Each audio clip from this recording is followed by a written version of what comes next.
Podcast Três Irmãos na área, quem fala com vocês mais uma vez, Rodrigo Tchorró, do meu lado, meu brother, meu irmão Roberto Andrade Filho, Borracha, na mesa operando, nosso diretor Pedro Henrique. Fala aí, Robertinho, bom dia. Fala aí, meus irmãos, beleza? Fala aí, tranquilíssimo? Tudo bem? Muito bem. Trazer informação aí pros nossos ouvintes, né? Cara, acho que a gente não falou desse assunto ainda tão profundamente igual a gente vai falar hoje, né? Com certeza, é um assunto que todo mundo fala, mas é aquela situação, né? Quem tá certo e quem tá errado, né? Verdade. Agradecer a presença aí. Hoje a gente tá com a Acácio, que é um especialista em direito internacional. É isso mesmo, Acácio? É isso aí. Um mestre, né, em direito internacional. Primeiro, obrigado pelo convite, Robertinho, Tchorró, prazer estar com vocês. Já era um fã do podcast, então hoje para mim é uma satisfação estar aqui. É isso, eu fiz mestrado na Espanha em Direito Penal Internacional, então com esse viés de guerra, julgamentos de pós-guerra, de crimes de guerra, e depois fiz doutorado em Direito Constitucional, analisando a perspectiva brasileira em relação a esses crimes, essas circunstâncias. Então, entre aspas, é o meu dia a dia, né? Pelo menos em termos de estudo, é o meu dia a dia. O direito internacional é algo muito maior, né? Global, assim, mas eu acredito que às vezes o direito constitucional te dá mais trabalho nesse sentido. Sem dúvida. O direito internacional é paixão, mas ele, especialmente no Brasil, quando a gente olha para a Europa, Estados Unidos, tem mais atividade, tem mais possibilidades de atuação no dia a dia. Para nós, no Brasil, não. É uma coisa muito mais acadêmica, de livros, de estudo. E o direito constitucional, a opção no doutorado pelo constitucional foi exatamente isso. Porque aí a gente tem mais problemas internos, né? Congresso, Supremo, aí aquela confusão a qual estamos todos habituados já. E o lance é o seguinte, a paixão, ela é avassaladora, a gente não consegue fugir dela. Mas as criancinhas têm fome, você precisa ganhar uma grana, né? Então tem que trabalhar também, né? Não viver só da paixão não dá. Você falou uma coisa muito foda, que nas guerras existem os crimes de guerra. Sim. E como que você faz uma avaliação, vamos pensar internacional sobre crimes de guerra, onde você tem, por exemplo, um país contra uma entidade. Um grupo terrorista. Um grupo. Sim. Como que classificaria o crime nesse caso? Porque aí você pode julgar um país, mas não... Vamos lá, a gente tem que olhar sob duas perspectivas. Primeiro, por mais bizarro que seja, uma guerra tem regulamentação. Existe a Convenção de Genebra da ONU que regulamenta quando pode ser declarada uma guerra e, após a declaração desse estado de guerra, quais direitos precisam ser respeitados. É muito fora da nossa realidade, óbvio, mas é uma coisa que existe, porque se a gente for olhar, a humanidade ela é bélica, né? Durante todas as gerações, o mundo foi sendo construído, a sociedade que a gente conhece foi sendo construída a partir de guerras, de conflitos. Então, diante disso, a Convenção de Genebra regulamenta o estado de guerra e as circunstâncias onde não é possível praticar certos atos. Ataque contra civis, por exemplo, ataques contra organizações sociais, ataques contra quem esteja ajudando ali, então médicos, ajuda humanitária e assim sucessivamente. A discussão que se tem sobre o corredor humanitário, por exemplo, é uma decorrência da Convenção de Genebra. E o país ou os países que desrespeitem a Convenção de Genebra são julgados pela Corte Internacional de Justiça. No que a gente pensa nos terroristas, que aí são pessoas físicas, pessoas individuais, obviamente, como eles não são um Estado soberano, eles não podem declarar guerra a ninguém. Pelo contrário, o próprio nome nos diz, eles são uma organização terrorista e devem ser tratados como tal. Mas, sob o ponto de vista do direito internacional, também há a possibilidade de nós julgarmos estes terroristas pessoas físicas. Vocês já ouviram falar do Tribunal Penal Internacional que fica em Haia, na Holanda. O Tribunal Penal Internacional julga única e exclusivamente pessoas físicas que cometam crimes de guerra, crimes contra a humanidade, genocídio e crimes de agressão.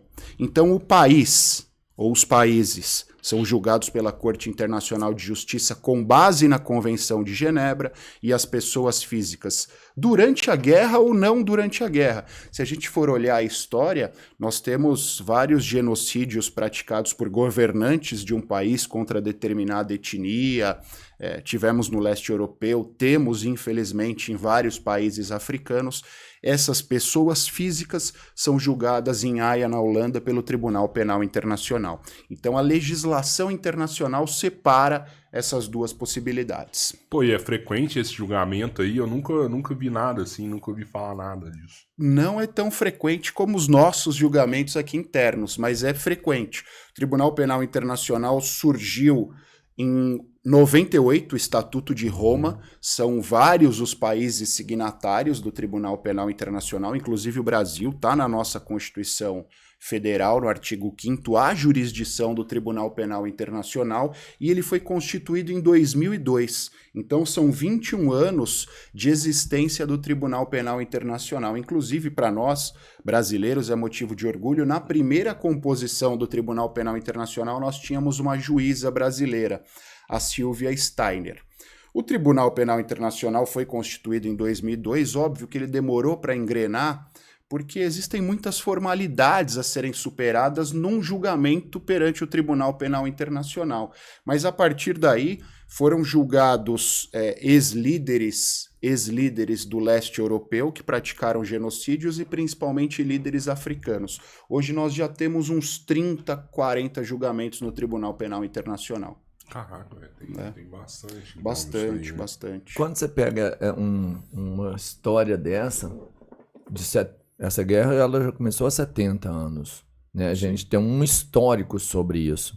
Sim. E até hoje a gente não consegue perceber, assim, até porque é uma guerra, né? E quem não vive é muito difícil tomar um partido, porque convicções existem dentro das suas possibilidades. Você cria convicções Sim. daquilo que você participa, né? Uma guerra de 70 anos, você que entende de direito internacional, não era devido, sei lá, até por terem países com força suficiente para ir lá e controlar toda essa situação, em 70 anos ninguém ter participado, isso aí é um mundo esquecido? Essa questão Israel-Palestina é muito complexa, né? É muito complexa por inúmeras razões. Primeiro, porque junta religião, porque junta etnias diferentes. São muitas as etnias ali no Oriente Médio, né? A gente pensa, olhando friamente, só árabes e judeus, mas não, a gente tem minimamente 12, 14 etnias ali no Oriente Médio, e por mais que alguns sejam considerados árabes, dentro dos árabes existem etnias diferentes que por vezes também não convivem de forma pacífica, então é uma questão muito mais complexa. E é uma questão, a gente tem 70 anos mais ou menos da criação do Estado de Israel e da imposição também da criação de um Estado da Palestina. Também para nós brasileiros é motivo de orgulho, porque quem capitaneou isso na ONU foi um brasileiro, em 1946 a 48, Oswaldo Aranha. Acho que todo mundo já comeu aquele bife, o filé Oswaldo Aranha, exatamente. Era um jurista foda, né? Exatamente, Oswaldo Aranha era um diplomata brasileiro que conduziu esse acordo Estado de Israel, Estado da Palestina. E aí foi feita uma divisão ali entre os dois estados, mas por N circunstâncias que ao longo dos anos foram se perdendo, outras foram se aprofundando, foi criado só o Estado de Israel. O Estado da Palestina não foi criado, eles ficaram com um pedaço da faixa de Gaza, e aí Israel tem em volta ali diversos outros, o Líbano, o Egito aqui, a sul, Irã, tem vários vizinhos ali, Cisjordânia, que de alguma forma ou de outra participaram desse conflito e de um tempo para cá já não participam tão ativamente. Eu acho que uma das grandes guerras, a Guerra dos 6 Dias que aconteceu, Israel e Egito, hoje Israel e Egito são parceiros, inclusive uma das alternativas que se tem, talvez a única alternativa que se tenha para tirar os civis da faixa de Gaza seja através de Rafah, que é uma divisa ali de Israel com o Egito. Então hoje a convivência é boa. E se a gente olhar, a guerra tem 2 semanas mais ou menos, se a gente olhar, o Egito, desde o primeiro dia, podia ter proposto essa alternativa da saída de Rafah. Mas o Egito não propôs exatamente para que ele não criasse um problema com Israel. Ele esperou Israel sinalizar positivamente para que fosse dada a alternativa de Rafah, por conta desse relacionamento bom que Israel e Egito têm nesse momento. Eu ouvi falar que o Egito não estava afim de receber esses terroristas lá não, sabe? Falou, não pode abrir, esse pessoal do Hamas vai entrar aqui dentro e começar a me dar problema. Esse é um dos pontos, uma das alegações, inclusive de Israel, para pedir para segurar nesse momento. Porque se a gente olha para a faixa de Gaza é pequena, tem 300 quilômetros quadrados e 2.300.000 pessoas. Então é um dos maiores adensamentos populares do mundo. E, óbvio, a gente tem que fazer duas separações. Palestino e Hamas não são sinônimos. E nem todo mundo que está na faixa de Gaza, acho que até pelo contrário. O povo, a grande maioria ali da faixa de Gaza é meio refém do Hamas. Então, Israel não quis que abrissem as fronteiras e o Egito não quis abrir, porque, óbvio, no meio dos civis virão alguns terroristas vão tentar fugir. E não seria válido nem para Israel permitir que terroristas fugissem, e também não seria válido para o Egito, porque eles ficariam abrigados no Egito nesse momento. Então, por isso que ainda é discutida essa alternativa de Rafah. Também se tornou um pouco complexa, apesar de ser a única alternativa, porque Rafah, o Egito, está ali embaixo, né? Faz divisa a sul com a faixa de Gaza, norte do Egito, sul da faixa de Gaza. E lá em cima, a norte, tem uma grande, que é a cidade de Gaza, tem uma grande concentração de pessoas. 1.100.000 pessoas teriam que atravessar a faixa de Gaza. E o próprio Hamas, no meio desse caminho, foi bombardeando o caminho, foi impedindo que os civis passassem. Então também, você fazer um fluxo de 1.100.000 pessoas, sem muitas alternativas, mover todas essas pessoas, deixar elas concentradas ali em Rafah, e aí como é que você vai revistar, como é que você vai fazer uma análise aduaneira? Hoje, em termos práticos, obviamente, há todas essas dificuldades. Então, esse fechamento de fronteira já rolava antes ou foi trancado ali só a partir do momento do ataque? Ou já era antes? Que eu já ouvi falar que Gaza era a maior prisão aberta do mundo. Já existiam os fechamentos, duas saídas para Israel, uma saída para o Egito. Essa questão da maior prisão do mundo é uma meia-verdade. E por que é uma meia-verdade? A saída com o Egito ali em Rafah, Rafah é uma cidade. Tem Rafah do lado da cidade de Gaza, tem Rafah do lado do Egito. Era uma saída aberta, os suprimentos de Gaza entravam todos por Rafah, mas a gente tem que levar em consideração, olhando para o mapa do Egito, Rafah, que está ali a norte do Egito, está separado dos grandes centros de Cairo, de Alexandria, por um deserto. Então não tem uma grande densidade populacional ali e também não é uma alternativa muito fácil para as pessoas entrarem ou saírem. As duas saídas de Israel e da faixa de Gaza são controladas, mas óbvio, uma alternativa, se a gente for para o Paraguai, se a gente for para os Estados Unidos, é algo equivalente. Há um certo controle por razões óbvias, é a soberania de um país ou de dois países ali. Só que existiam vários civis da faixa de Gaza que trabalhavam em Israel diariamente, mais ou menos 20.000 pessoas, especialmente na construção civil.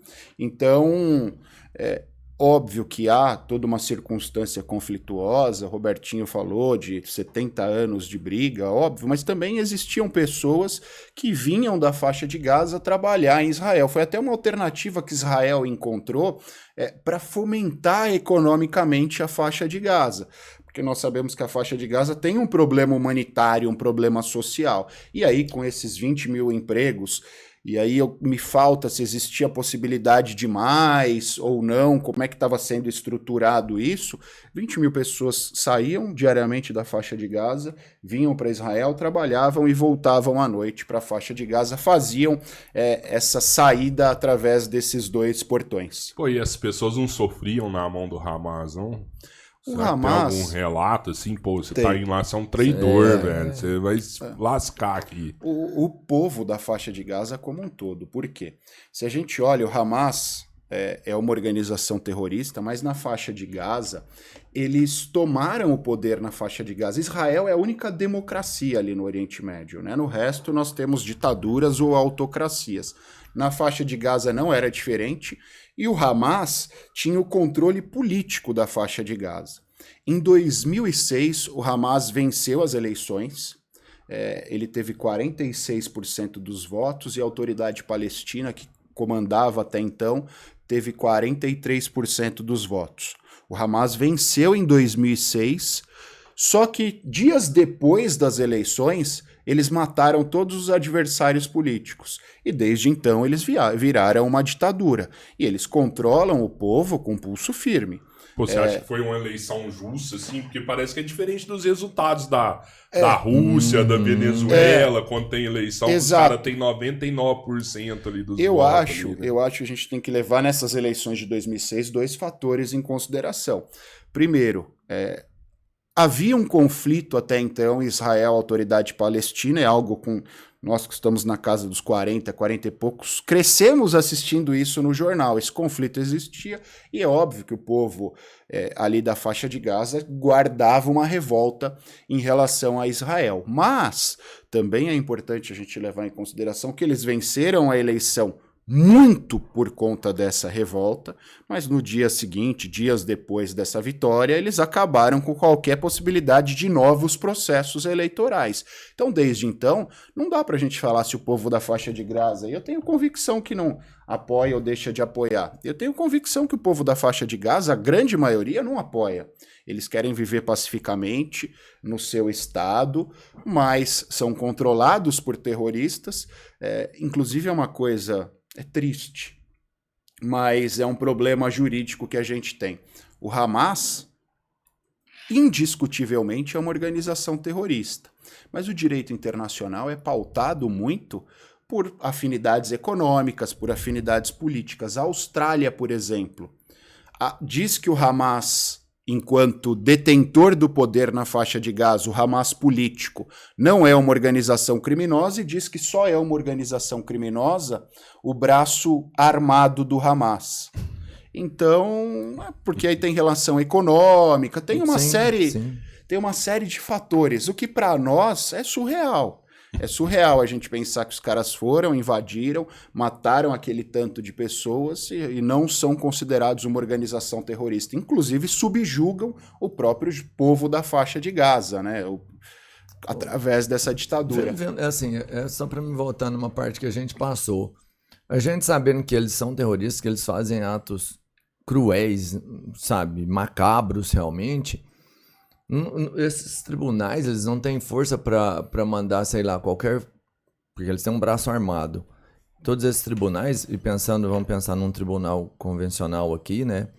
Ele tem lá sempre um policial, ele tem um vínculo com as forças policiais, por exemplo, para agirem e buscarem, vamos falar, cumprir o que eles determinam. Esses tribunais internacionais, eles não têm vínculo com nenhum braço armamentista ou militar armado para que entre para cesse essa situação? A rigor, a ONU deveria ter. Deveria ter. Qual é o problema?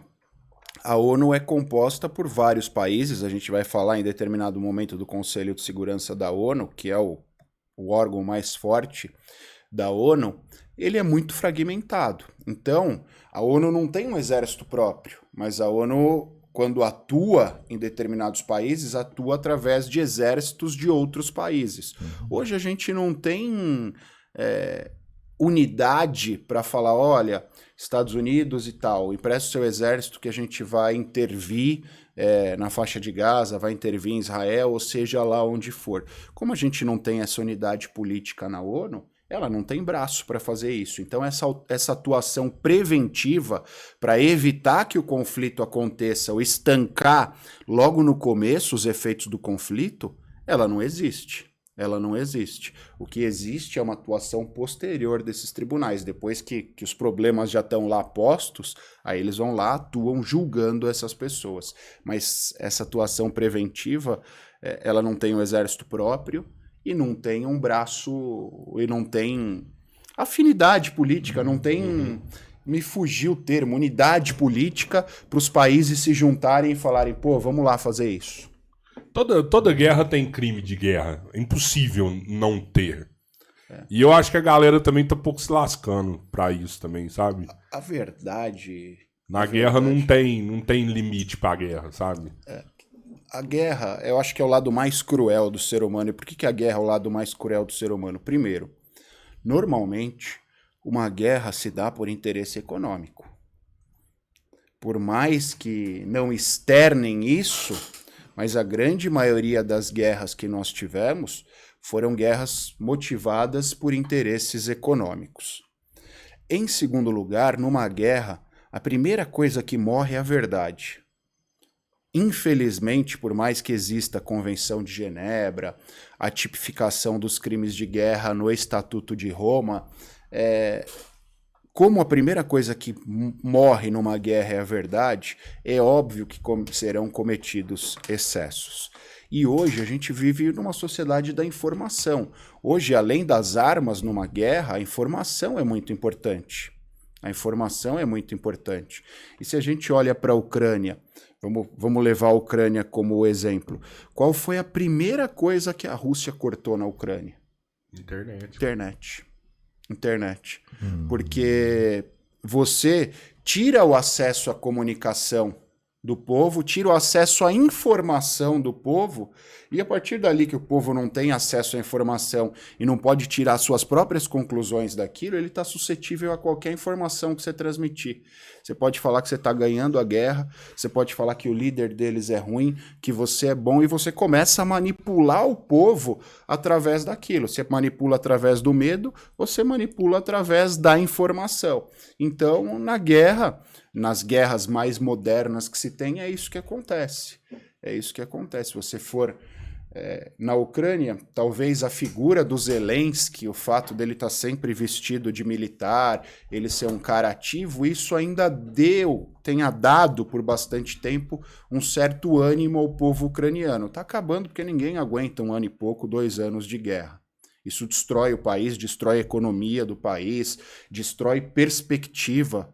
Se você for olhar uma guerra como essa, acaba com uma geração. Tem uma geração sem perspectiva nenhuma, que vai viver, que vai reconstruir o país a partir de escombros. E que perspectiva esse cara tem de futuro? Você acha que a Ucrânia pode perder agora e parar de resistir aí? É que nas guerras modernas tem duas coisas também. Quem perde fisicamente não necessariamente perde a guerra. Porque vitória para o Putin ali, hoje, é matar o líder da Ucrânia, o Zelensky, e tomar totalmente o território ucraniano sem qualquer resistência. Sem qualquer resistência. Mas não significa que os objetivos que ele tinha ao atacar a Ucrânia serão atingidos. Se ele não matar o Zelensky, se ele ainda tiver resistência dentro do território ucraniano, ele pode ter ganhado a guerra, mas os objetivos dele não foram atingidos. Sim. Vou voltar a décadas atrás, Estados Unidos e Vietnã. Pô, alguém discute que os Estados Unidos ganharam fisicamente aquela guerra, que os Estados Unidos mataram mais gente e dominaram parte do território vietnamita? Ninguém discute. Mas ninguém discute também que moralmente os Estados Unidos saíram derrotados, porque eles pegaram pessoas que não tinham 2% dos armamentos, não tinham a mesma preparação e deram anos de trabalho para eles. Sim. Quanto foi gasto ali para dominar um território onde as pessoas guerreavam contra eles usando arminha de chumbinho? Então, pô, você ganhou a guerra, mas quanto custou ganhar essa guerra? Quanto custou financeiramente, quanto custou moralmente, o que você deixou de fazer, você foi humilhado. Então, não necessariamente ganhar a guerra é uma vantagem. É uma vantagem. E é um pouco do que Israel tem nesse momento. Pô, se a gente pensar, Israel hoje, por que Israel ainda, quando a gente bate esse papo aqui, não invadiu por terra a faixa de Gaza. Vai invadir agora, né? Vai invadir, mas sabe qual é o problema? Eles vão invadir e vão dominar a faixa de Gaza. O que eles fazem depois? Exterminamos o Hamas. A gente deixa o povo palestino na faixa de Gaza, a gente intervém e volta o que já foi feito lá atrás a Israel, dominar totalmente a faixa de Gaza. O problema não é durante o conflito. O problema, eu entendo, é depois do conflito. O que eles vão fazer com a faixa de Gaza? O que eles vão fazer? E se a gente for olhar, o Hamas terrorista. O terrorismo é feito por pessoas. Terrorismo é feito por pessoas. Qual que é o objetivo do terrorista? Impor medo, impor insegurança. Terror. Esse medo, essa insegurança, esse terror, eles já impuseram em Israel. Israel tem um exército muito maior do que o dos terroristas, vai vencer esse conflito. Mas e se eles começarem a demorar a vencer esse conflito? Isso pode desgastar internamente, pode desgastar externamente, e por mais que Israel destrua o Hamas, a que preço isso? Então todos esses cálculos são feitos numa guerra. Uma guerra nunca é uma fórmula exata, né?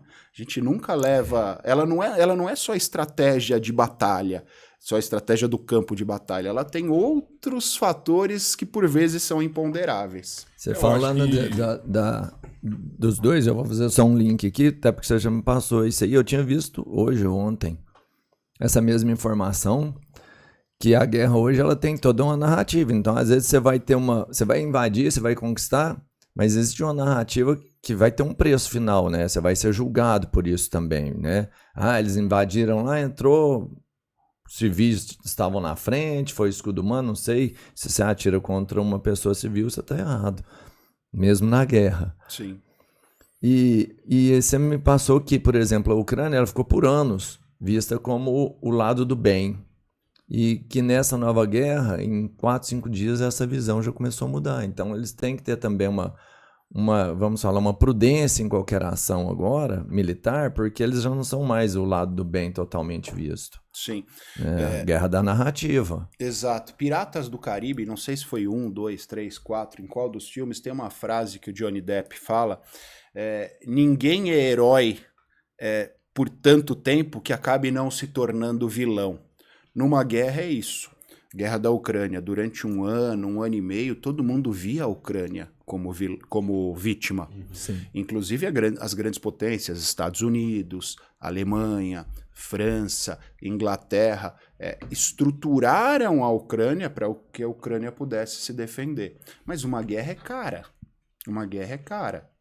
Depois de 1 ano e meio, o Zelensky ali, se você já olhar para as últimas interações do Zelensky na Assembleia Geral da ONU, ele já não é tido mais como herói, como pelos próprios países. E essa visão, quem vê de fora, a população, nós também temos.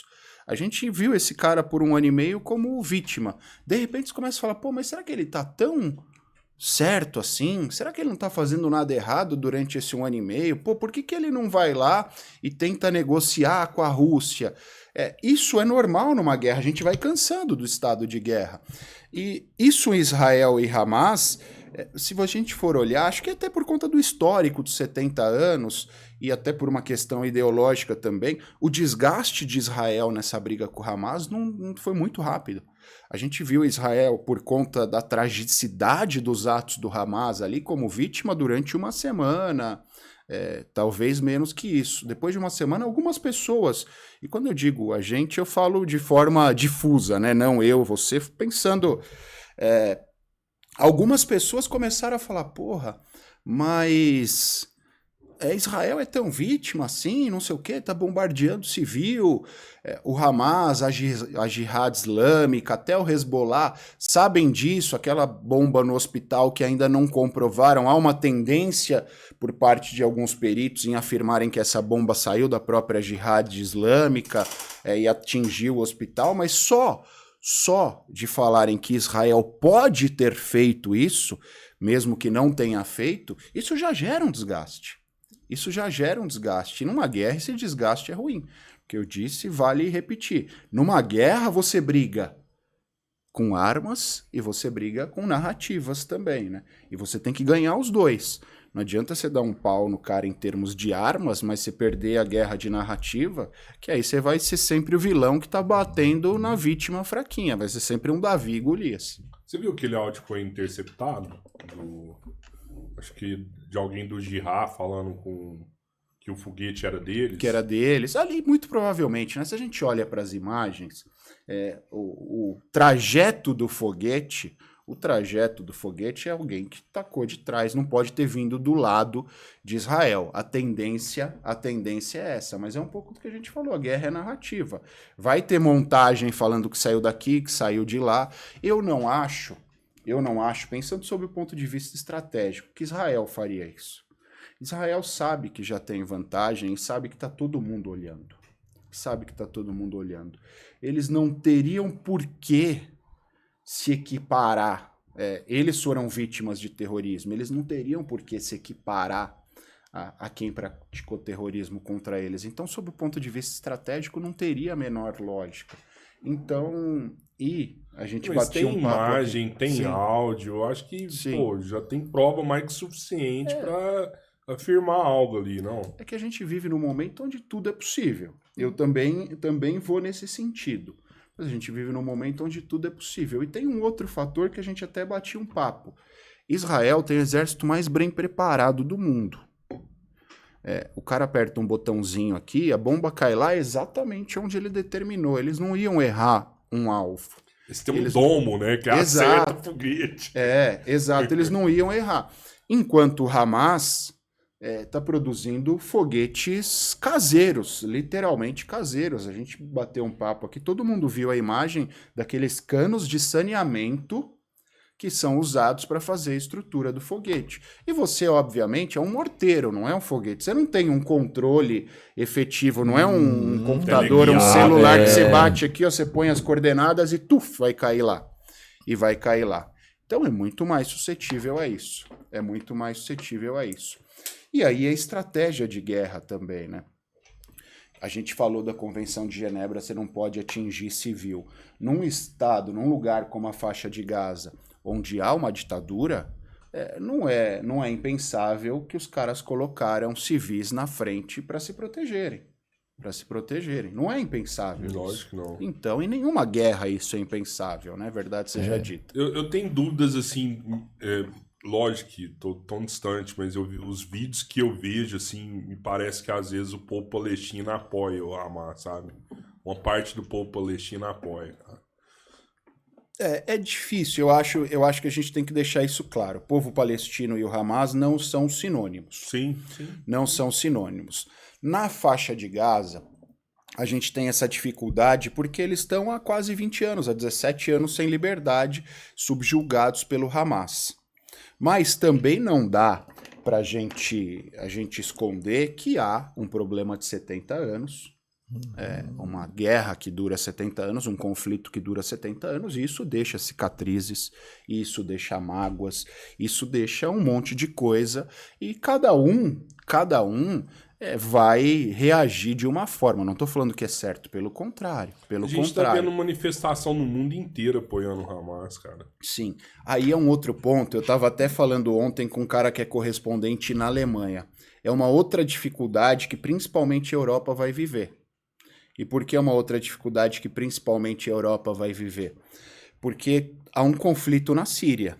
Síria e Irã apoiaram o Hamas. E por conta desse conflito na Síria, nós tivemos um fluxo imigratório bastante grande. Nós tivemos um fluxo... Está virando um continente de muçulmanos. Né? Exatamente. Eu creio que a grande maioria sejam pessoas boas que sejam vítimas dessa situação. Mas não é impossível que tenham ido disfarçados terroristas no meio. E eles, obviamente, para além das manifestações... Eu acho, e aí o Palácio de Versailles foi fechado 2 vezes na França, fecharam outros pontos turísticos. Eu acho que pode ser, a Europa já tem históricos recentes, que isso vai acontecer, especialmente nos 3 países que têm assento no Conselho de Segurança da ONU e apoiam Israel: Estados Unidos, França e Reino Unido. Sem contar a Alemanha, que é uma superpotência, não está no Conselho de Segurança como membro titular, mas é uma superpotência econômica hoje. Eu acho que se Israel não tiver um projeto a longo prazo, isso nunca vai acabar, assim, sabe? Não adianta eles entrarem por terra, água, mar, acabar com todos do Hamas. A ideia, ela sempre vai existir, sempre vai ter um filho de um cara do Hamas que sobreviveu, e esse cara vai crescer com ódio no coração, e lá na frente vai se juntar de novo, vai dar vida ao Hamas de novo. Então, assim, eu acho que Israel tem um papel social para cumprir muito grande, de reconstruir ali a faixa de Gaza, de dar condições para aquela população ali, sabe? A complexidade disso, qual é, Rodrigão? A complexidade é que eles já tentaram todas as formas, né? Já rolou, já? Já tentaram convivência pacífica, tentaram, mas é foda. Como é que você resolve uma questão de 70 anos? Não é fácil. Eu acho que a primeira estratégia é essa. Israel tem muita força militar para se defender. Israel vivia problemas internos, então isso acho que trouxe uma certa fragilidade, infelizmente. Vivia problemas políticos. Da política, né? Exato. Tava rolando essa parada lá também. A gente vive aqui uma polarização política e a gente vive os efeitos econômicos disso, né? Lá os efeitos são mais graves ainda, porque eu acho que essa fragilidade foi decorrência dessa disputa interna que eles viveram. Isso facilitou para o Hamas, Hezbollah, todo mundo tinha esse desenho, eles estão rachados internamente, vamos atacar porque... Mas você acha que lá tava rolando essa polarização parecida com aqui também?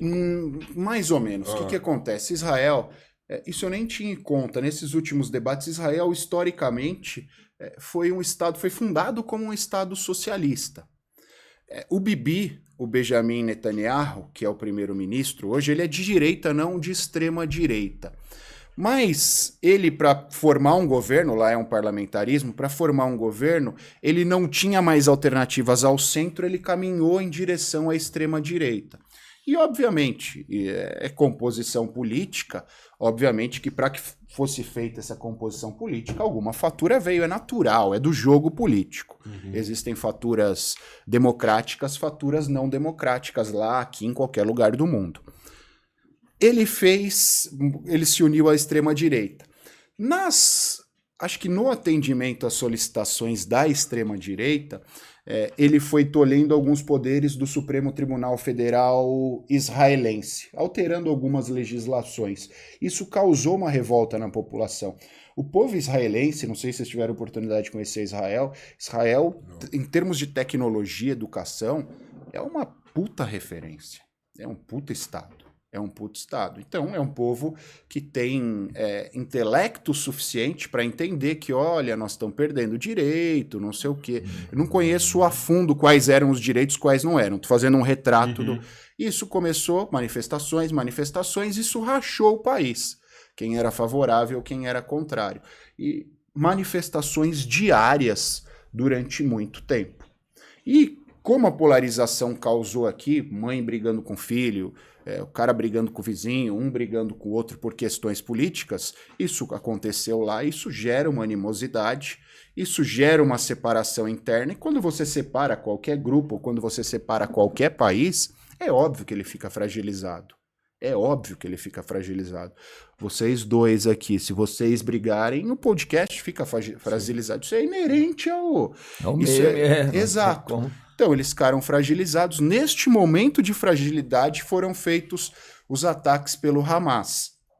Isso levou a duas situações. Primeiro, o povo israelense se uniu de novo.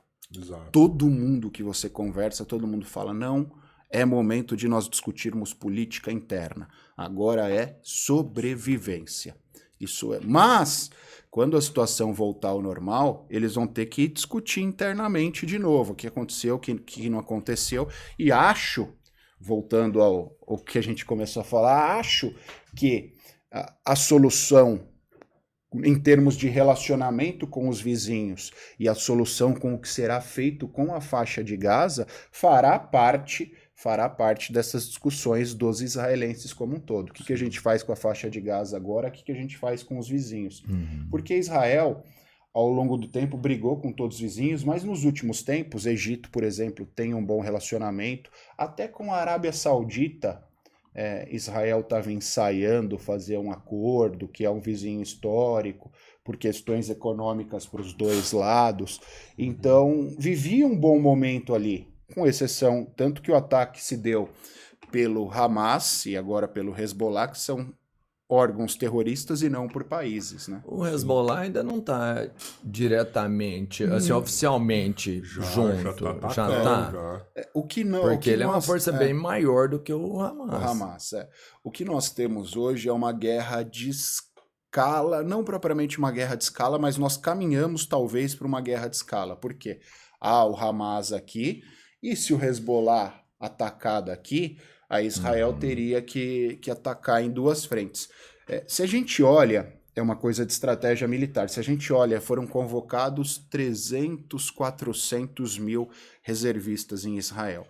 Não serão todos eles usados para a faixa de Gaza. Então Israel está se estruturando, está se estruturando em todo o entorno para que, eventualmente, se existirem outros focos de ataque, eles estejam prontos para revidar, eles estejam prontos para defender o seu território. Os dois lados. Mas aí eu acho o seguinte, se o Hezbollah entra com toda a sua força, né, que é muito maior do que o Hamas, e você acha que não entra junto com eles, por exemplo, o Irã e a Síria junto? O Irã já tá nessa parada. Mas não. eu falo... Não, mas oficialmente, né? Não é assim como apoio só, não é como moral, não é como narrativa. Porque os caras vão deixar. Os caras vão deixar terrorista, sabe? Os caras não vão entrar país agora. Hoje assim, tem um termo de direito internacional que chama proxy war. Traduzindo, é guerra por procuração. Todas as guerras que a gente tem hoje tem dois países ou dois grupos ali brigando e por trás deles existem outros países e outros grupos. O Hamas ali trancado, cercado na faixa de Gaza, sozinho, ele não teria estrutura para planejar todo esse ataque, inclusive estrutura de bomba, essas coisas. Essas bombas vieram de algum lugar. Qual é a alternativa mais viável? Síria, Irã, Rússia, Síria, Irã, Gaza. Rússia, Síria, Irã, Gaza. É a alternativa mais viável que se tem nesse momento. Inclusive, dizem que parte desses armamentos foram apreendidos pela Rússia na guerra da Ucrânia. Durante a guerra, a Rússia deteve da Ucrânia, que são armamentos enviados por Estados Unidos, Alemanha, por todos aqueles que eu mencionei, e vieram provavelmente por mar, através de pescadores, aos poucos, para a faixa de Gaza. Então é o que se tem hoje. Eu não acho que o Irã... A Síria nem tem condições, né? A Síria tá esfacelada internamente. Mas eu não acho que o Irã entraria nesse conflito com Israel. Então, provavelmente o fará, dando mecanismos para o Hezbollah. Por debaixo dos panos ali. Exato. Até porque você não põe em risco o seu país, não põe em risco as relações do seu país, porque se o Irã entra na briga, aí vai virar uma disputa de narrativas e uma disputa política, efetivamente. Podem ser impostas sanções, por exemplo, econômicas ao Irã. E aí, isso prejudica o Irã enquanto país. Em segundo lugar, uma guerra no Oriente Médio não interessa a ninguém. Por quê? Qual que é o primeiro efeito quando a gente tem uma guerra no Oriente Médio? O aumento do petróleo. Isso não interessa a ninguém. Então, é muito provável... Para a Venezuela, talvez, não? Eu acho que sim. Eu acho que é um caminho. Se você olhar, isso é muito simbólico. A ONU, os Estados Unidos derrubaram parte das sanções da Venezuela ontem. Ontem. Isso é muito simbólico. Porque todo mundo depende do petróleo. Os caras vão comprar petróleo do Maduro de novo agora? Você, na vida, você escolhe o inimigo. Hoje o inimigo é aquele, então esse que era meu inimigo ontem vai ser meu amigo. Porque qual que é a outra alternativa? A gente depende do petróleo. Oriente Médio, se tem uma guerra ali, vai explodir. Qual que é o outro grande fornecedor? Esse aqui? Pô, baixa as sanções e vão comprar dele. Você solta 3 presas aí pra gente. Se você soltar 3 presas, eu vou comprar petróleo de novo. Não, imagina a Venezuela virar país de primeiro mundo de novo, com Maduro no poder. Nós tá lascado, velho. 100% dos votos. Não, tem 99, agora vai ser 100. E se a gente for olhar, para os Estados Unidos, para superpotências, a rigor, nunca interessou quem está no poder, quem não está. O Maduro, qual que era o nome do antecessor? O Chaves, eles tiveram problema com os Estados Unidos porque eles, por alguma razão, eles tentaram bater de frente com os Estados Unidos. Os Estados Unidos mostrou, não preciso de vocês. Exato, ali, eu me exato. viro ali. Mas agora, o Maduro já não tem uma situação tão confortável, guerra no Oriente Médio, vamos voltar a ser amigo deles. Não tem, pragmático, pragmatismo ao extremo. Cara, a geopolítica é o que há de mais pragmático no mundo. A gente demora 50 anos, assim, pra ficar sabendo um pouco da verdade, assim, sabe? Eu acho que o que tá rolando... Você vê, o governo de Israel, acho que é a 5ª vez que ele se elege, né? O Benjamin Netanyahu, E aí você pega um governo que estava fragilizado, com a população dividida. Existe essa teoria que o governo de Israel facilitou a entrada dos terroristas para depois unir a população ali em torno de Essa teoria foi aventada, mas eu não acho ela sem a menor plausibilidade, porque você criou um estado de terror muito grande internamente. E aí você une o povo, mas ao mesmo tempo que você une, você fragiliza o povo, você fragiliza a moral, fragiliza um monte de coisa, você fica fragilizado. A gente falava que Mossad, exército israelense, o serviço secreto interno e a Mossad são referência.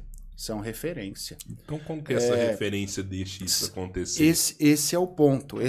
Eu acho que isso fragilizou o ânimo deles de alguma forma. Eu acho que eles não deixaram acontecer, é o que a gente falava. O país vivia uma divisão interna, eles esqueceram quais eram as prioridades e acabou fragilizando. Mas não acho que isso foi deliberado. Me conta não aqui, acho. Como que o Hamas entrou em Israel? Foi um ataque de foguetes ali que acabou quebrando as barreiras ali e eles conseguiram ter acesso. Acho que foi isso. Não foi? O Iron Dome, que é a proteção de Israel, aquele domo, ele tem eficácia de, não sei se 92% ou 97%. Então, vamos supor que seja 92% de eficácia. Cada 100 mísseis, 8 passam. Eles tacaram 1000 ao mesmo tempo. Passaram 80, 40, 50, 60. Isso já é um dano considerável. Mas caiu só na Não, fronteira? Em vários lugares. É que eles fizeram 3 ataques. Eles fizeram um ataque aéreo, terrestre e por mísseis, né? Aí também tem a questão daqueles parapentes, que para mim é a cena mais bizarra, né? Aquele monte de gente atravessando por parapente. Eu acho que aquilo nunca foi pensado. Em terceiro lugar, terrestre, por quê? E aí que eu acho que é a grande falha. Israel nunca imaginou que eles iam entrar num ataque terrestre daquele jeito, da forma mais primária possível, da forma mais amadora possível. Da forma... Cara, cortaram e foram entrando de motinho vestido com o uniforme do exército israelense. Pode ver que em várias imagens, eu não gosto muito de assistir as imagens, mas das que eu vi, cara, a pessoa, o civil israelense que tá ali nem reage, porque ele vê o cara andando, ele acha que é do exército israelense. É do exército israelense. Não é um terrorista. Exato, então, mas houve uma falha, isso tem que ser apurado, mas não acho que tenha sido deliberado. Não acho, porque isso mexeu demais com Israel no mundo todo, isso mexeu com o mundo. Se a gente for olhar, os Estados Unidos mandaram porta-aviões, a Rússia mandou caça supersônico, aí já virou, o Putin falou que tem condições de lançar a bomba X, então é um dominó que você derruba muito grande para você arriscar, não acho. Mas cadê as interceptações de áudio, por exemplo, assim, sabe? Os caras hoje interceptam qualquer conversa, mano. Então, esse é um dos pontos, uma das falhas. Porque Mossad, e eu não lembro o serviço secreto interno, Mossad é para fora e tem um serviço secreto interno. Como é que eles não mapearam que os caras estavam fazendo milhares de mísseis? Como é que os caras não sei. Isso é algo que tem que ser explicado, mas o povo israelense fala, não é hora de explicar. É hora, vamos parar de pé para depois a gente correr atrás disso. Mas você vê, um ataque desse, quanto tempo que você acha que rola de planejamento de um ataque desse? Demora mais de ano. No mínimo, um ano ali, né? Falando disso, vai ser assim, vamos precisar disso aqui, tantas pessoas. Você recrutar a galera, organizar para sair de cada... Ou seja, um ano, pessoas conversando sobre isso. Cara, sigilo absoluto, ninguém interceptou nada. Não, mas na guerra, cara, eu não sei, porque a guerra é diferente mesmo, cara. Porque é feito com um planejamento diferente, não é assim, vamos... É que não era guerra, né? Era defesa interna, verdade, esse é o ponto, né? Era defesa. É o ponto que eles vão ter que explicar. Quem eu conversei que falou, a gente estava muito preocupado com outro tema, acabamos fragilizando isso, inclusive o serviço secreto estava monitorando o próprio povo para ver se não ia ter nenhuma desordem civil, e é a única desculpa plausível. Eu tenho a percepção também que Israel é a última fronteira do Oriente, assim, sabe? Se derrubam Israel, quem vai sofrer somos nós, sabe? É a única democracia do Oriente. É a única democracia. Se a gente olhar, e tem até na Netflix um documentário legal sobre a Primavera Árabe. A gente achava que a Primavera Árabe, ali 2009, 2010, ia dar uma mexida naquele contexto, mas não mexeu, né? A única democracia no Oriente Médio hoje é Israel. O Egito, autocracia, todo o resto ali, autocracia com viés muito religioso. Então é a única democracia. Esses caras alimentam um ódio muito grande por americanos, né, cara? Qual que é a consequência? Por conta de Israel, né? Por conta da situação de Israel. Por conta da situação de Israel e também por conta do próprio Estados Unidos. Se a gente for pensar de 90 para cá, quantas guerras nós tivemos? Guerra do Golfo, Guerra do Iraque, Afeganistão, Israel, em todos eles os Estados Unidos são um grande parceiro de Israel. Então eles alimentam por conta disso. E os Estados Unidos, e aí também é um pouco natural. Quem é mais forte normalmente quer impor as suas vontades. Os Estados Unidos são a superpotência mundial há muitas décadas. Então é natural que as vontades e principalmente as estratégias geopolíticas dos norte-americanos acabem prevalecendo e prejudicando interesses internos, prejudicando interesses de minorias. Os Estados Unidos sempre tiveram interesse no Oriente Médio. Tudo isso é reflexo desse interesse. Por que do interesse? Por conta do petróleo. As energias estão mudando, existem outras energias, mas o petróleo ainda é o grande ativo que se tem. Então, eles sempre tiveram interesse neste petróleo. E ao longo do tempo, essas guerras, as revoluções internas insufladas pelos norte-americanos, tudo isso tinha um objetivo, tinha uma estratégia geopolítica. E quando você mexe com a ordem interna de um lugar, é óbvio que você vai ter inimigos. E aí você pega países que têm problemas sociais, que têm a questão religiosa muito presente. Você tem a religião influenciando muito o pensamento daquelas pessoas. Você acaba tendo uma facilidade para insuflar um ódio, para incutir um ódio nelas. Olha, esse é o inimigo por isso, por aquilo. E aí você tem o cenário perfeito para que eles tenham raiva dos norte-americanos. O 11 de setembro é um exemplo disso, e é um exemplo em todas as frentes. Por que é um exemplo em todas as frentes? Porque o Bin Laden foi treinado pelos Estados Unidos.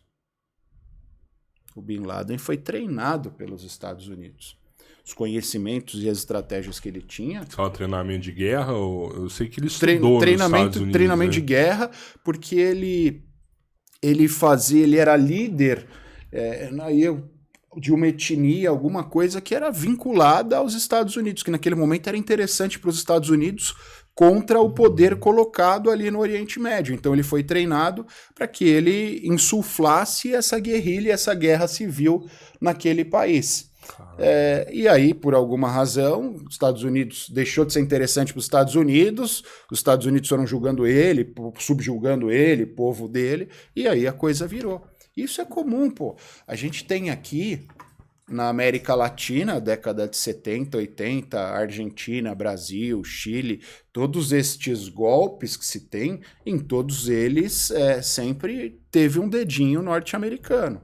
É que nós somos um povo muito mais pacífico, nós somos um povo muito mais plural, então é mais difícil você impor certas ideias para uma maioria da população, mas se nós quiséssemos, a gente tinha uma razão para ter raiva deles, É que aí entra interesse econômico, a gente é uma sociedade meio americana e meio não, totalmente americanizada, então tem tudo isso, né? Mas você acha que o final dessa geopolítica estruturada e que em vários momentos é planejada aí, é puramente porque, falando em território mesmo, o território é pequeno e não é produtivo de quase nada. A dependência que tem, teoricamente, é puramente pelo petróleo. Petróleo, sim. Só isso. Israel hoje, e é um dos grandes medos nessa luta, é tecnologia, né? Israel hoje é um polo tecnológico. Uhum. É um novo Vale do Silício ali, então isso pode reverberar outros problemas. Israel, além dessas tecnologias, é o que você falou, polo produtor não, mas é um polo consumidor. A balança pesa dos dois lados. Se eles podem não produzir nada que não seja o petróleo, mas eles consomem. Eles são importantes numa balança comercial financeiramente ali. Falando, ali eles... Exato. A gente tem, Brasil, por exemplo, manda muito gado para o Egito. Verdade. A gente manda muito gado para o Egito. Então a gente tem uma balança, a gente e o mundo tem uma balança ali, um polo atrativo consumidor. Israel tem a tecnologia que no primeiro dia, eu não lembrava disso, no primeiro dia de guerra, estava dando uma entrevista, a primeira pergunta que fizeram foi essa, mas e a questão tecnológica? Hoje parte da tecnologia, parte das startups do mundo estão concentradas lá, e é verdade, isso pode trazer alguns problemas, né? Isso pode trazer alguns nós problemas. temos muitas startups, então Israel, assim, não sabe disso. Israel virou um polo tecnológico, especialmente de TI, dessas coisas. Por quê? A gente falou, vale repetir, guerra hoje é física, mas tem uma guerra tecnológica de narrativa. Como eles têm um exército muito bem estruturado, eles têm esse interesse em TI, essas coisas. Então eles foram estruturando internamente, foram incentivando internamente que os grandes pensadores desse tema fossem para lá, ficassem sediados lá, eles participassem da construção disso. Quem foi que falou pra gente, e é alguém de lá, que falou assim, Israel não vai cair nunca. O padre. Ah, verdade. E ele virou e falou assim, porque eles são Israel. ricos demais. A grana deles não acaba. Não é só por isso, não. Mas falando financeiro... Sim. Mas... Não falou só assim, falou aqui, ó. Sim, eles são um povo que o judeu sofreu historicamente, né? Há séculos eles sofrem, há milênios eles sofrem, né? Se você for olhar toda a história, todo o contexto, eles são um povo itinerante. Década de 40, que a gente falou do Oswaldo Aranha, eles tinham algumas opções, inclusive na Argentina, montar o Estado de Israel na Argentina, ali onde está, tinha possibilidade na África, porque eles foram ao longo do tempo sofrendo e o sofrimento, queira ou não, a gente olha para a Alemanha, acho que a Alemanha é o exemplo disso. Por conta de todas as guerras, a Alemanha se estruturou como país e hoje é uma potência.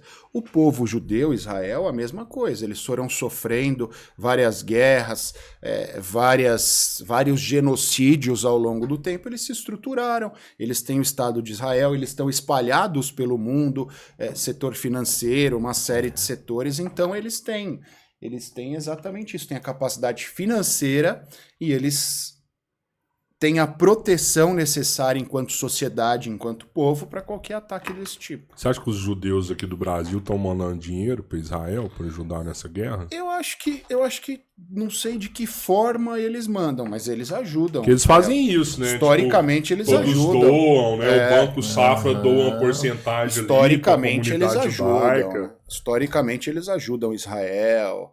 É algo deles. As eles empresas mais foda do mundo, assim, são de judeus. Especialmente no setor financeiro, né? Especialmente eu no vi setor hoje, financeiro. a galera tá fazendo pros dois lados, tá? Pros dois lados. Como Porque assim? ninguém quer se envolver. Então, tanto para Israel como pro Hamas, Mas em aí... cripto. Criptomoeda. Pra galera não identificar quem é que tá passando a grana. Tá ligado? Sério? Entendeu? Mas eles estão recebendo vários granos, né? Mas vai pros dois lados, que é aquela coisa assim, aí quem mandou, quem que tá financiando aí esse eu acho negócio? que Israel Opa, é não sou eu. algo ostensivo. O povo judeu faz Direto, ostensivamente Sim. e pronto. Faz parte da cultura deles. Exato, isso aí, né? a Segunda Guerra Mundial terminou em 45, são 70 e poucos anos, quase 80 anos. Eles construíram um Estado nesse tempo e se reestruturaram ao longo do mundo, no entorno do mundo. Então eles têm essa capacidade, é uma capacidade histórica. É uma capacidade histórica que eles têm. É que o Hamas eu não vejo, assim, outras pessoas além dos iatolás, assim, o Irã mandando grana pros caras. Que aí, que a gente Parece falou... Uns filha da puta, hein? Tá Essa mandando, sabe? Foi de ontem para hoje, que eles arrecadou 200 milhões em criptomoeda. O Hamas? Sim. De dólares? Deixa eu ver aqui como fala essa coisa. Mas saber se é criptomoeda. verdade isso aí também, né? É que os líderes do Hamas estão no Catar, né? Declaradamente, todo mundo ele sabe, eles estão no Catar ali. Os líderes, os máximos do Hamas não estão na faixa de Gaza. Eles estão no Catar ali. Pô, e Israel não tem uma operação planejada pra catar esses caras, não? Então, Israel... Eles vieram na Argentina e capturaram um nazista lá pra ser Mas julgado. isso, aí são alguns fatores, né? Primeiro, isso se deu na década de 50. Sim, O mundo era outro. era o outro. Em segundo lugar, é a Argentina. A Argentina não é uma potência mundial.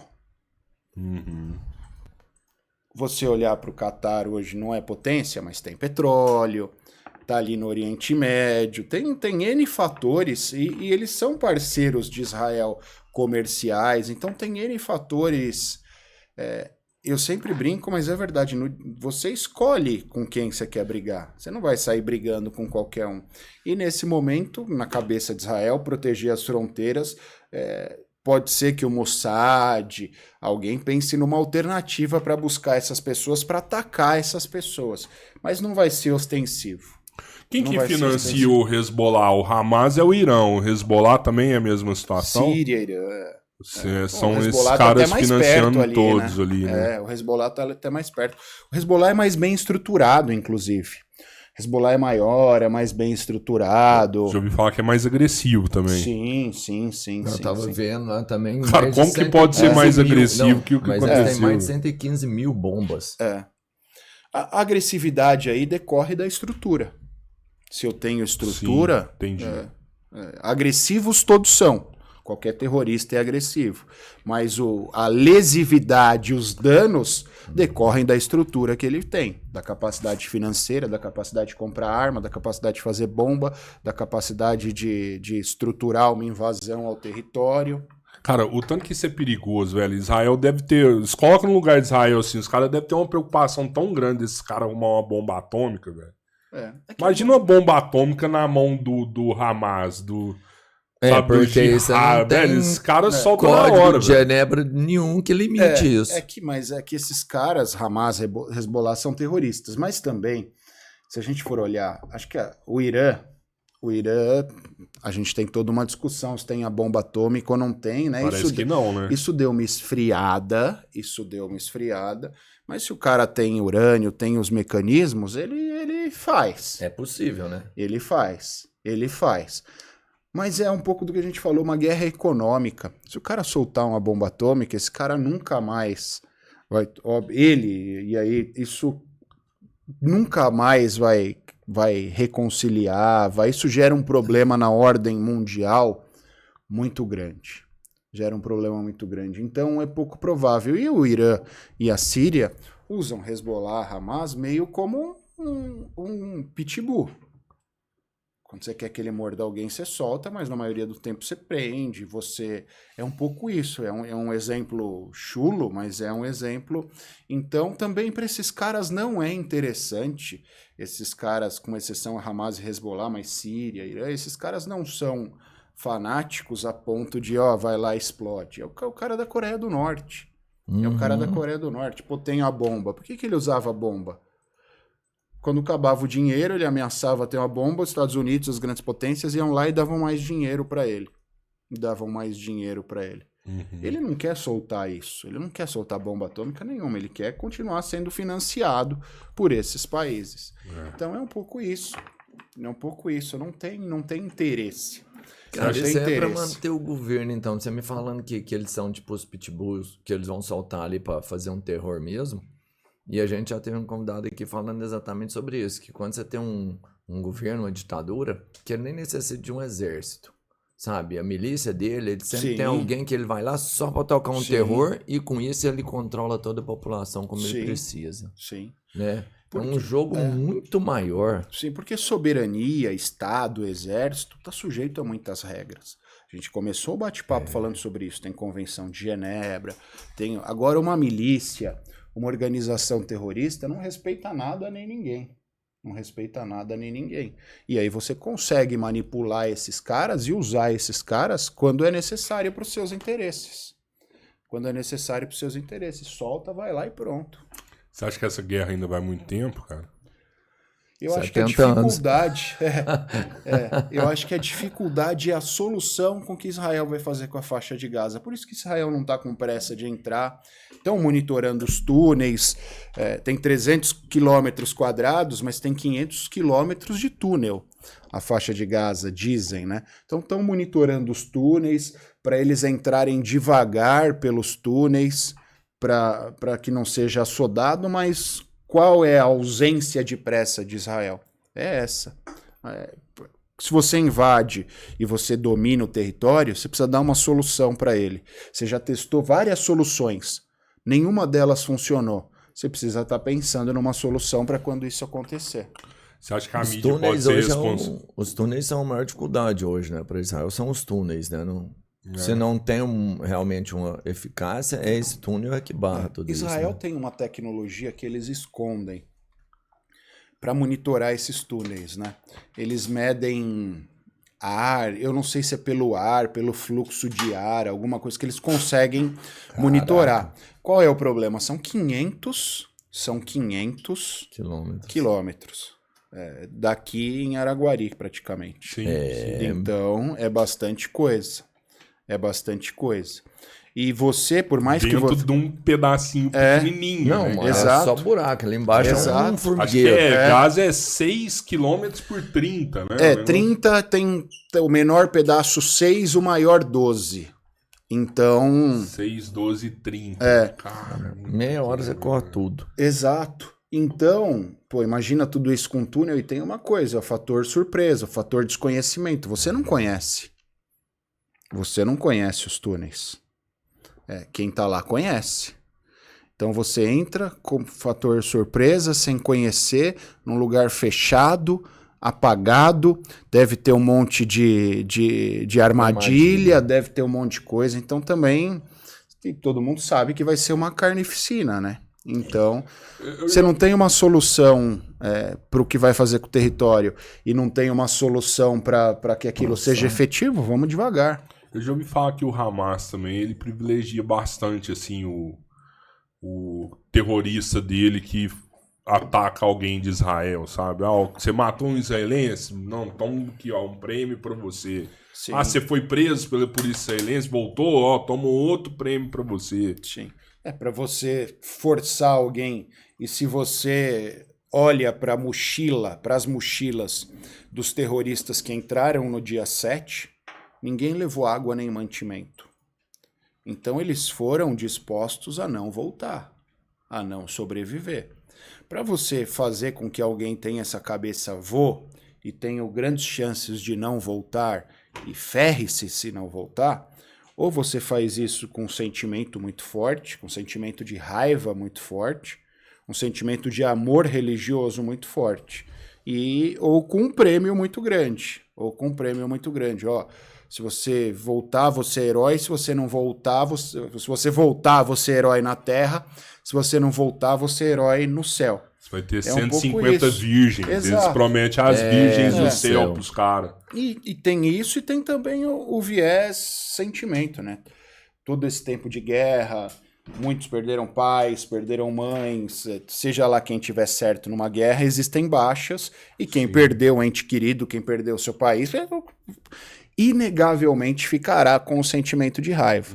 Então, tem isso também que acaba influenciando, acaba insuflando os caras. Você acha que a mídia vai ser penalizada em algum momento pelas narrativas que estão sendo construídas? Eu acho que não. Primeiro porque tem muito viés na hora de passar a informação, você não acha? Tem muito viés. Mas eu acho que a nossa mídia aqui, a nossa mídia no Brasil é uma mídia meio mureteira. Mas quando você vai para fora, Europa, Estados Unidos, o jornal A é desse lado, o jornal B é desse lado, e os caras falam, eu sou desse e pronto. E aí o leitor, quem consome aquilo, sabe disso. Mas eu tô consumindo aqui, eu vi uma matéria do New York Times lá, New York Times, os caras colocou lá, terrorista explode hospital, mata não sei quando, Israel explode hospital, mata não sei quando. Isso é grave. Aí sai a parada e os caras não tem retratação, não tem nada, uma bomba explodiu no hospital. Eles não falam mais, acho que foi Hamas que explodiu o negócio. Os caras não mudam isso não, Nenhuma nota pra explicar, não, erramos, não sei o quê, né? Zero. É que o problema é que isso não tem um instrumento pra gente forçar esses caras, né? Tinha que ser muito mais uma questão própria, ética. Olha, erramos aqui por isso, mas a gente sabe que os caras não vão fazer. Cara, mas eu vou te falar, a mídia vem de entregar uma notícia. Se a notícia dela é falsa ou tendenciosa, por si só ela tá se afogando, percebe? E aí, quando você vira lá... New York Times se afogando? Cara, se ela começa a soltar um monte de merda lá, vai surgir um cara que tá passando a informação verdadeira. O povo é que vai passar a informação verdadeira, e o povo quer isso. Existem duas pessoas que consomem essa notícia. O cara que sabe que ela é errada e nunca mais vai consultar aquilo. E o cara que sabe que ela é errada, mas aquilo tá de acordo com o pensamento dele. Exato. Ele precisa de alguma coisa para fundamentar o que ele pensa. Eu acho isso, sabe o cara que acorda de manhã e fala, eu penso isso, deixa eu achar alguém que tá falando o que eu penso. E é esse aqui que eu vou seguir. Qual que é a sua descendência, mano? Eu sou português e espanhol. E você recebe muita crítica por estar falando disso aí, de um dos lados, assim, é normal, né? Quem é você pra estar falando isso aí? Pega muito, é engraçado isso, né? A gente tá vivendo no Brasil uma polarização tão grande que aqui a gente um lado cá, um lado lá, e então é natural que existam críticas, é natural, mas vocês trabalham com comunicação também, já vai tomar porrada, não tem jeito, a vida é essa aí, vambora. O importante é a gente estar bem com a gente mesmo. Eu penso isso, estudei para pensar isso e vambora. O resto é do jogo. E é aquela história que a gente já começa a perceber hoje. Antes, muita gente falando, mesmo que alguns falando errado, de que você tentar calar todo mundo que você acha que tá errado. Exato. Deixa cada um falar e exato. Se você... vamos julgar aquele jornal lá, o New York, porque ele deu a notícia errada. Aí fodeu. Vai ficar pior. Se você cala, é pior. Tem que deixar. Exatamente. Eu acho que o tempo vai corrigindo isso. Sim. Acho que o tempo vai corrigindo. O cara que é mais sensato, que é mais inteligente, vê, portal A é tendencioso, eu vou portal B, vou portal C. Isso é normal. Isso é normal. A gente vive isso aqui internamente, né? Um reassentamento uma readequação das forças de comunicação. Isso é normal, isso é cíclico. Censura não. Não tem porquê, né? Não tem porquê. É foda. Mano, é isso. Obrigado. Valeu demais aí pela presença aí, pela aula aí que se proporcionou pra gente aí, por tantas explicações. Obrigado. Imagina, eu que agradeço o convite, um prazer. E volta, hein? Vamos falar de direito constitucional. Quando vocês quiserem. Eu ia querer conversar, mas eu falei, nós vai ficar mais 3 horas aqui falando de constitucional. Mas o constitucional é importante, né? E essa é a base do nosso direito. Sim, base da nossa sociedade, né? Eu acho até que a gente tinha que ter direito constitucional na escola. Na escola. O básico, só para o cara saber quais são seus direitos, isso é aquilo. E responsabilidade seus também, deveres, né? Seus deveres. Seus deveres, né? Exato. A galera não sabe os deveres. Exato, a gente está com muita obrigação e pouco dever, né? E a Constituição é uma balança, tem para os dois lados. Mas quando vocês quiserem falar de Supremo, de Congresso, com o maior prazer. Você acha que a nossa Constituição foi rasgada em algum momento aí nesses últimos anos? Você acha que pode falar do... Fala, vamos lá. Não. Eu acho que acontece? A gente tem hoje, falando de Supremo e Congresso, o Congresso nas últimas legislaturas foi omisso. A gente tem um Congresso fraco e não tem vácuo de poder. O Supremo viu uma oportunidade, na verdade o Supremo foi provocado, porque a maioria das ações são partidos políticos que propõem. O Supremo foi provocado e foi encampando esse poder. Eu acho que dos 11 ministros, se a gente perguntasse para uns 7, 8, eles não iam querer estar nessa situação. Eles queriam estar na situação que eles estavam antes, julgando com força, mas estamos aqui quietinho, não sei o quê. O problema é que o Congresso foi a fragilidade do Congresso. E acho que o Congresso percebeu, mas o Congresso não está tendo força, não está tendo estrutura para pegar a rédea, para retomar essa rédea. Porque o Congresso também é fragmentado, né? Isso é o terceiro constitucionalista que eu vejo falar. Cara, e você falando isso, eu percebo que realmente tem um estímulo, assim, que quem pede essa ação é no Congresso. Porque quando você vê, sei lá, um político pedindo pro Supremo entrar numa discussão sobre sua forma física, cara... Você entende? O valor disso. Sim. E olha o custo pro país, cara, que a gente paga pra isso. Eles tinham que estar lá resolvendo coisas realmente importantes. Vou dar 3 exemplos. Drogas, que está sendo discutido lá demais. Drogas. Aborto. Isso. E qual que é a terceira ação que está... drogas, abortos e o casamento. Que aí o Congresso, mas vamos falar do casamento LGBT. As 3 ações foram propostas por partidos políticos. Sim. As 3 ações. Ou o cara perdeu no Congresso, ou o cara não teve força para discutir no Congresso, ele provoca o Supremo. Exato. E o Supremo, diferentemente do Congresso, o Supremo tem que decidir, demore o tempo que for, o Supremo tem que decidir. Então fica com essa... É cômodo, eu acho até cômodo por vezes o papel do Congresso, que não quero resolver esse BO, joga pro cara, é problema dele, quem vai desgastar é ele. O ano que vem eu tenho que ser eleito de novo, eu não vou participar disso não, deixa um cara que não... Exato, só que qual é o problema? O Supremo ganhou musculatura demais, ganhou protagonismo demais nisso. Você acha que mesmo assim, né, que mesmo dos 7, uma grande maioria não querendo participar disso, você acha que alguns também se motivaram e gostaram disso? Eu não sei se eles gostaram disso. Eu não sei se eles gostaram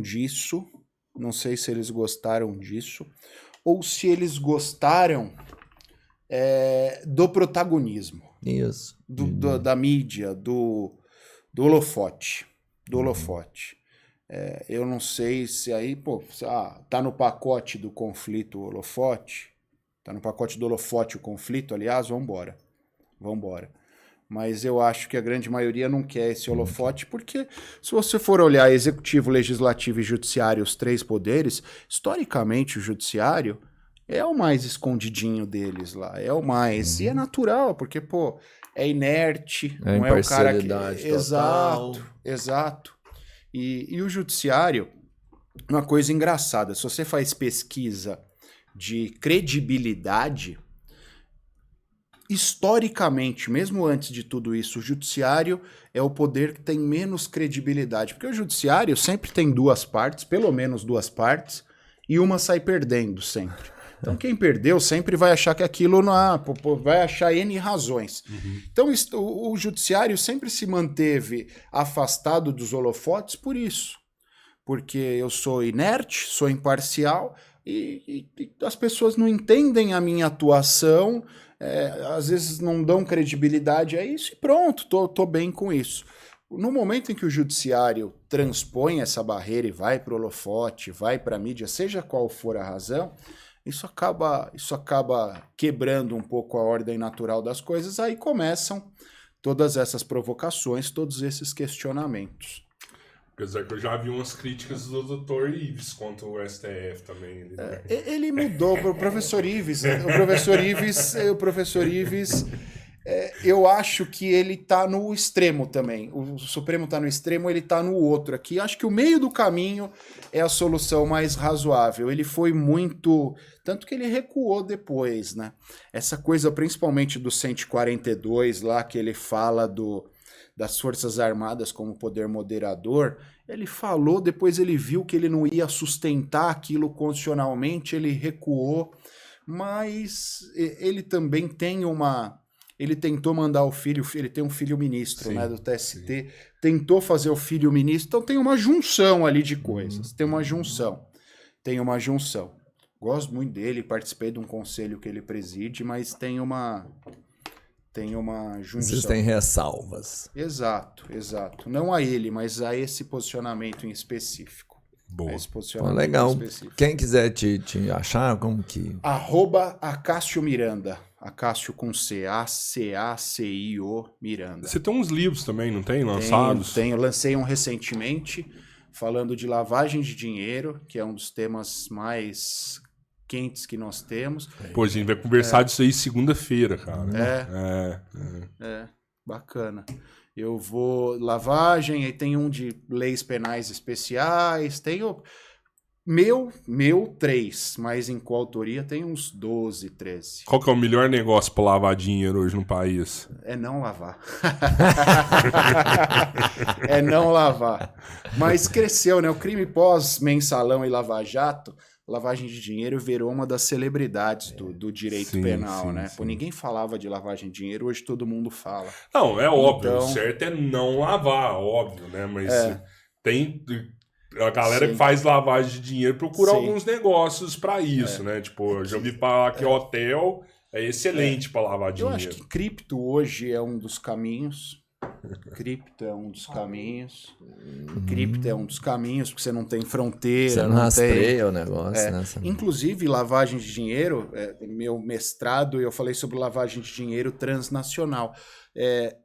Os ataques de 11 de setembro, o financiamento, 70% saiu do Brasil, ali de Foz do Iguaçu, aquela divisa com o Paraguai, o dinheiro passou por lá. Caramba! O dinheiro passou por lá. A gente tem um braço financeiro... Ali? Não, a gente tem um braço financeiro de entidades terroristas do Oriente Médio sediados ali. Paraguai, Brasil. Essa aí nós vamos ter que fazer. Eu já ouvi falar que podcast é bom pra lavar dinheiro também. Se a gente tá no rumo errado, velho, que nós não tá pegando nada. Você tinha que saber, não ouvir falar, né? Eu não tô do lado errado. Obrigado, Acácio. Galera, valeu, um prazer, precisando à disposição. Galera, e segue a gente também, vai lá no canal de cortes do podcast Três Irmãos, e você vê a gente, Kawaii, TikTok, Instagram, em qualquer lugar, é muito importante que você, além de estar nos vendo, seja inscrito nos nossos canais. E chama a gente lá, troca ideia lá, que a gente gosta pra caramba. Valeu. Obrigado. Flui.